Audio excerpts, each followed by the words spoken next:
Hello and welcome. I'm Asuma Katauka and you are watching NewsX World. Let's take a look at some of the top stories.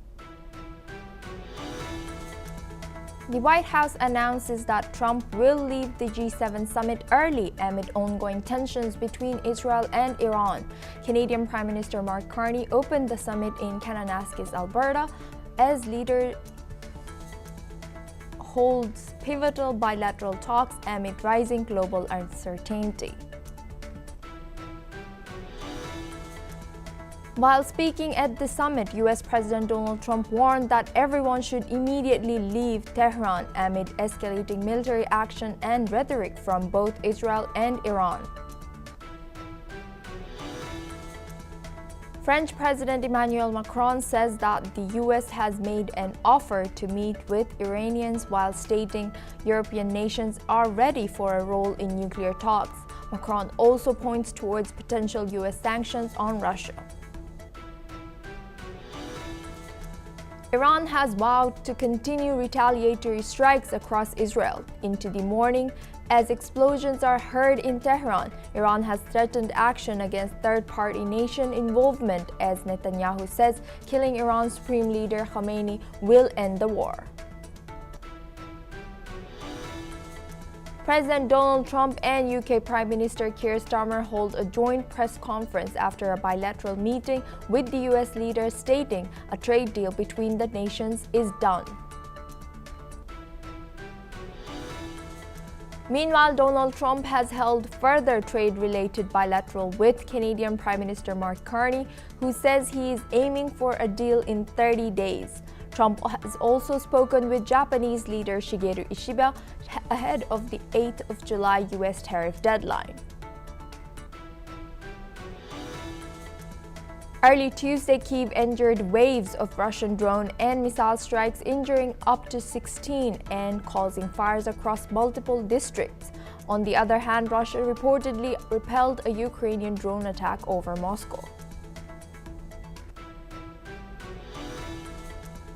According to Gazan Health Ministry, 34 Gazans have been reportedly killed as crowds tried to reach the US-backed aid distribution center. This made it the deadliest day of such shootings since the new aid system launched last month.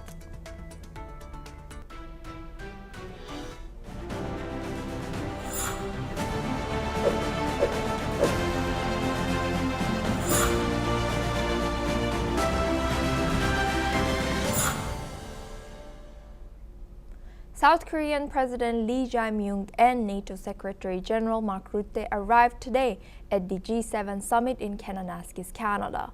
Leaders from the Group of Seven, along with European Union representatives, concluded their first day of high-level meetings on June 16. Focusing on key global issues, Indian Prime Minister Narendra Modi has arrived to attend the summit as the guest at the invitation of Canadian Prime Minister Mark Carney.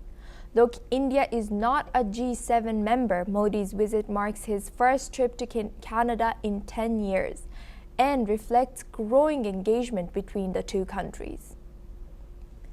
Meanwhile, the White House has confirmed that US President Donald Trump will depart the summit a day early due to development in the Middle East. No further details have been officially released. Let's listen in to Donald Trump. To be back, very important. I want to just thank our great host. Fantastic job. Thank you in Canada. But you probably see what I see, and I have to be back as soon as I can.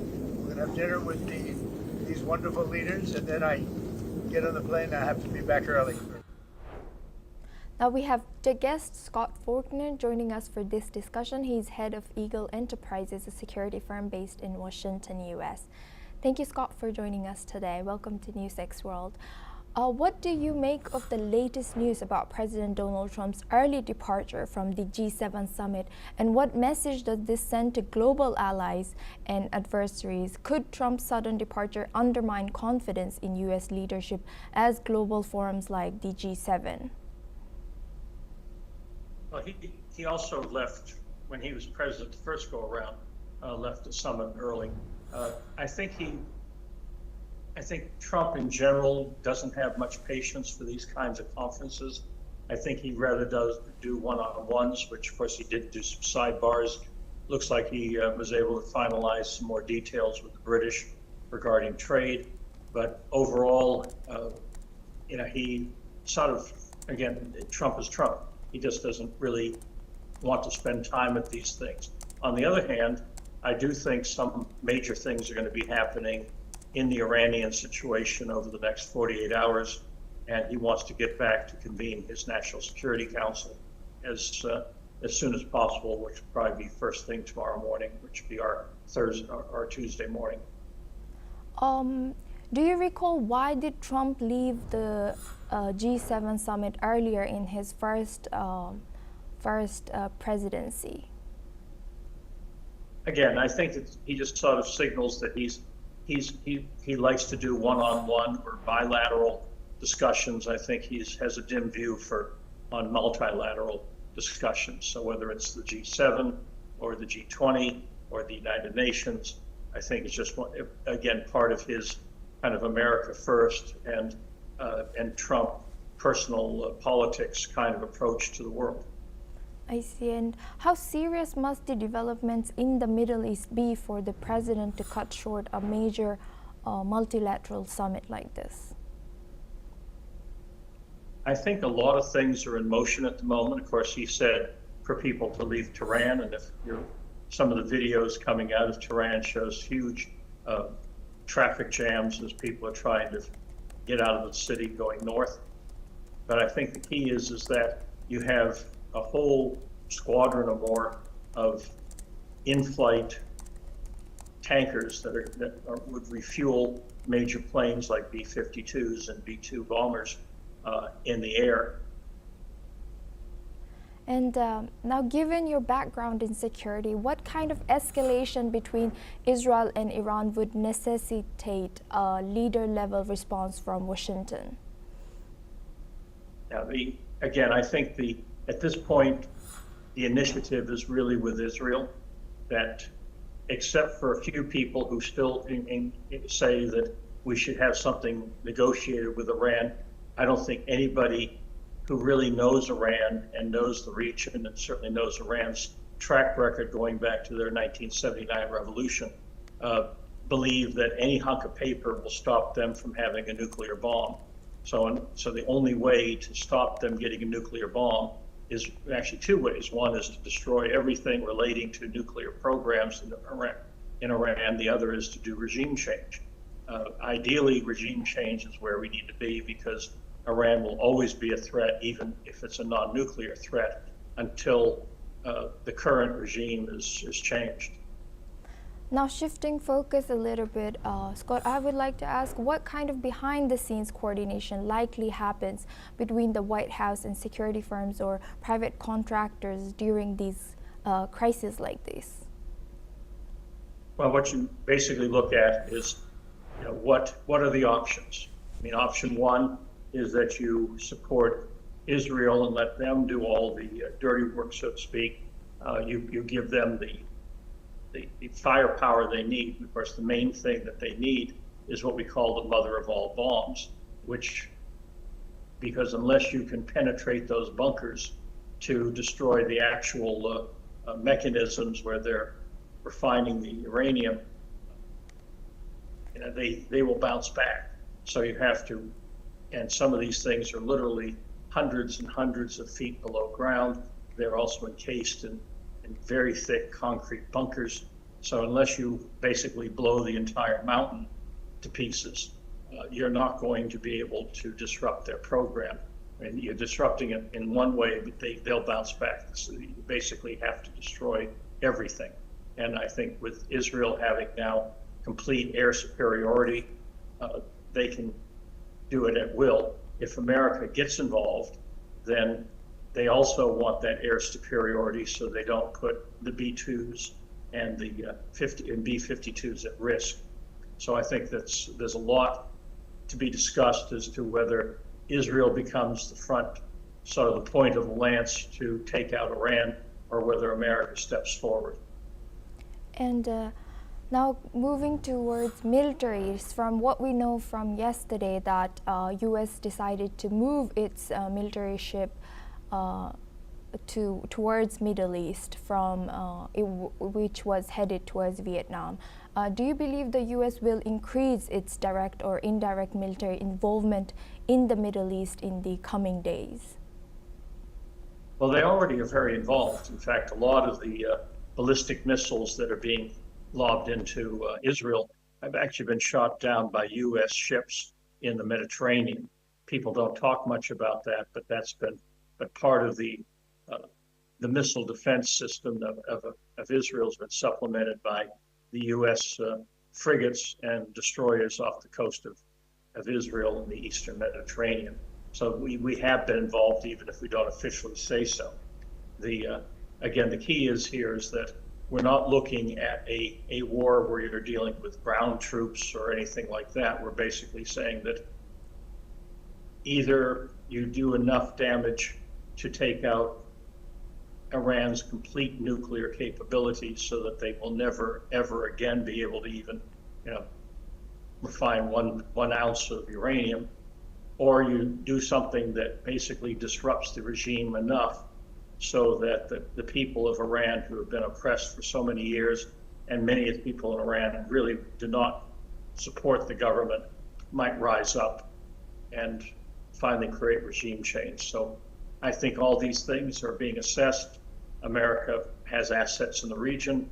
As you probably know, Elon Musk activated his Starlink network over Iran, which would allow dissidents to communicate with each other in secure ways. So I think that there's a lot of pieces in motion right now, and hopefully this will end the Iranian threat once and for all. Thank you very much, Scott Forner, for joining us and sharing that insight. You will stay with us for our next story. Now we move on to our next story. The conflict between Israel and Iran has entered its 5th day, with deadly strikes continuing across both nations. Israel says it struck Iran's state broadcaster and hit uranium sites at Natanz, damaging nearly 15,000 centrifuges. The UN nuclear watchdog confirmed severe damage at Natanz, with other enrichment plants also targeted. Iran says 224 people have been killed so far, mostly civilians. Israel reports 24 civilian deaths and thousands displaced. Iran launched fresh missiles at Tel Aviv and Haifa, killing at least 8 and damaging homes and infrastructure. Israeli officials say Iran used new tactics to bypass missile defenses, even damaging a Haifa power station. Thousands of Iranians are fleeing Tehran as airstrikes continue and panic spreads in the capital. The U.S. has reinforced its military presence in the region, saying it remains in a defensive posture. President Trump warned Iran not to attack U.S. forces and said peace is possible if Iran accepts nuclear restrictions. Talks in Oman between Iran and the U.S. have been cancelled, with Iran refusing talks during attacks. Iran's foreign minister says a ceasefire needs one call from Washington to stop Netanyahu. China has asked its citizens to leave Israel urgently, warning of escalating danger and closed airspace. Meanwhile, oil prices dropped as hopes of a ceasefire emerged amid reports that Iran might compromise. Israel says it still controls Iranian airspace and may intensify strikes in coming days. Now we are going back to our guest Scott Forner for this discussion. He's a head of Eagle Enterprises, a security firm based in Washington, U.S. Thank you, Scott, for staying with us. Now, for this topic, Iran has threatened action against third-party nations' involvement. What does that mean, and who might it be targeted towards? For some reason, your audio is very is low. So if you could speak up a little bit or just repeat the question, I'll try to answer it.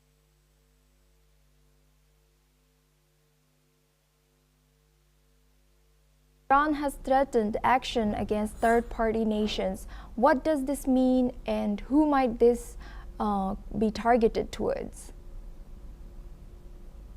Well, again, Iran is desperate. They are, I mean, again, they're defenseless, so to speak, in terms of, because you might remember that 6 months ago, Israel waged an air war against Iran and took out quite a bit of their air defense systems, especially their mobile surface-to-air missiles.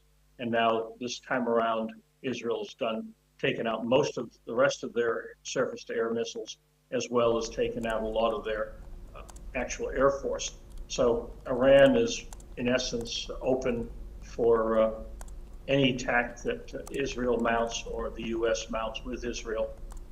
And so Iran is, number one, trying to find ways to go back to the bargaining table, even though they've been bargaining in bad faith for so long. The other is that, would they try to, almost like a wounded animal, strike out at U.S. bases in the region, or go after other countries that are in the region, because obviously France and England have a presence there as well. I think that would just be legitimizing an even more intensified effort to either to be more aggressive on taking out not only the nuclear infrastructure, but Israel is already starting to take out their natural gas, their port facilities, the Tehran airport. So they're starting to go after other infrastructure. And again, we're back to the issue of will the Iranian people sit there and say enough is enough and rise up against the tyranny that they've been under since 1979.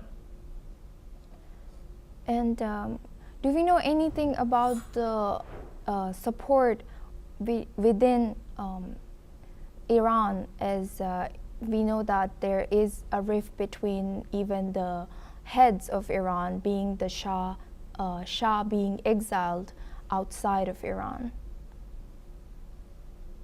I think that certainly the Shah's daughter has put forth a very poignant message. She put that forth yesterday, saying that we are with the Iranian people. And I think that most people who know the region and know Iran know that we really should make a major separation. The Iranian people have been oppressed, just like the people in Eastern Europe were oppressed by the Soviets during the Cold War. And they really want to have a rational, free country again that can enter the family of nations. But you have fanatics that are religious based, and you have fanatics who are military and totalitarian based who are running Iran. And thankfully, some of them were taken out in the early part of the air war by Israel. But the question is that will the Iranians rise up now that some of their leaders have been killed and they are under attack because their leaders have basically conducted a very reckless and bad faith effort in the region for certainly the last number of years. Now, looking back at the battlefield for a moment, what do the attacks on infrastructure in Haifa and power facilities tell us about Iran's evolving strike capabilities? Well, one of the big concerns, and the Prime Minister of Israel referenced this the other day, is that it's not just the nuclear capability, it's the ballistic missiles that are supersonic or hypersonic even, and several of them have penetrated the Israeli missile defense system and have wreaked quite a bit of damage, especially in Haifa, both in the power grid as well as one fell near their foreign ministry and killed quite a few people. So it's and Iran is targeting civilians. And so it's sad that this is happening, tragic that it's happening. But I think the key is that once again, we're looking at the other part of the Iranian threat in the region, which is they're ramping up their capabilities of creating these very sophisticated ballistic missiles that can penetrate Israeli or other people's missile defense systems. That's as big a threat as the nuclear threat. And we kind of touched down on this topic earlier with our discussion, but with the U.S. reinforcing assets in the region, but claiming a defensive posture. And is Washington preparing for deeper involvement? And also Trump has warned Iran against attacking U.S. forces. From a security standpoint, how vulnerable are U.S. bases in the region now? Well, of course they're vulnerable. That's if you start to lob ballistic missiles at American bases in the region. We have obviously assets in Iraq. We have them even in Syria. We certainly have them in Turkey and other places in the region. But I think what we're looking at now is a bit of a almost like subterfuge, let us say, where you want to keep the Iranians off base. You want to keep them not knowing what the next step is.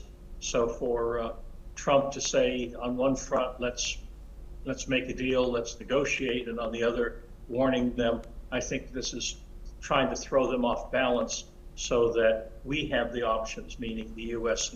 and Israel, as opposed to Iran having the options. So I think some of what we're seeing, especially when this is all said and done in retrospect, we're going to see that some of this was done to basically kind of like blue smoke and mirrors with a magician, trying to confuse the enemy, in this case Iran, so that Israel has the initiative, and if the U.S. chooses, that they have the initiative with Israel. Scott, you will stay with us. We have a breaking news. G7 leaders meeting in Canada have issued a strong joint statement on the escalating Middle East crisis. They stressed that Iran must never obtain a nuclear weapon and backed Israel's right to defend itself. The statement called for broader de-escalation in the region, including a ceasefire in Gaza. U.S. President Donald Trump left the summit early amid the Iran-Israel missile exchange and is now heading back to Washington, U.S.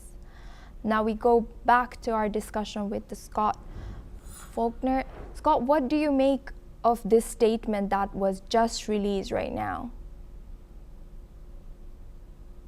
The G7 has to sound peaceful. They're not going to sit there and saber rattle. They have to say these kinds of things in a diplomatic environment. And as the ones who, as the G6 basically, because the US left, they have to be kind of in a posture to say, okay, depending on what happens next, they are trying to look like potential honest brokers in the mix, and whatever happens, that they can say, okay, we really didn't saber rattle, we didn't say go for it, blow everything up in Iran, and also the same thing in the Gaza Strip with Hamas. So it's a delicate diplomatic dance going on in that region. I mean, we're dealing with fanatics in Tehran. We're dealing with fanatics funded by Tehran on basically every border with Israel, and something's got to happen. I mean, the hunks of paper are not going to stop the killing. So only action is going to stop the killing. And it really boils back down to Tehran. Can Israel and potentially America eliminate Iranians' capabilities, nuclear-wise and ballistic-wise, or can they inflict enough damage and chaos where the people rise up and finally bring Iran into the 21st century and back among the family of nations?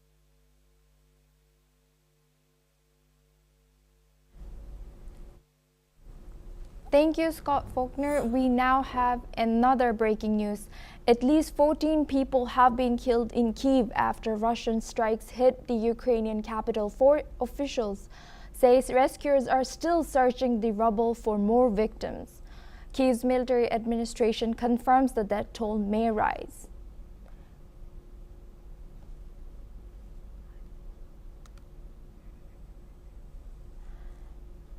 At least 14 people have been killed in Kyiv after Russian strikes hit the Ukrainian capital. Officials say rescuers are still searching for the rubble for more victims. Kyiv's military administration confirms the death toll may rise.